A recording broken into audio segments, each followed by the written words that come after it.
Can you share any difficulties you faced while getting data from on-premises to Azure Cloud using Data Factory? One of the significant challenges we face while migrating from on-prem to the cloud is throughput and speed.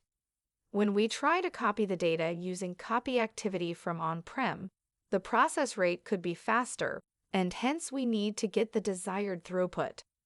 There are some configuration options for a copy activity, which can help in tuning this process and can give desired results. We should use the compression option to get the data in a compressed mode while loading from on-prem servers, which is then decompressed while writing on the cloud storage. Staging area should be the first destination of our data after we have enabled the compression. The copy activity can decompress before writing it to the final cloud storage buckets. Degree of copy parallelism is another option to help improve the migration process. This is identical to having multiple threads processing data and can speed up the data copy process.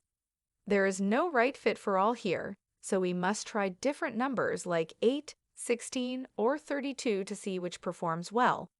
IV, Data Integration Unit, is loosely the number of CPUs used, and increasing it may improve the performance of the copy process.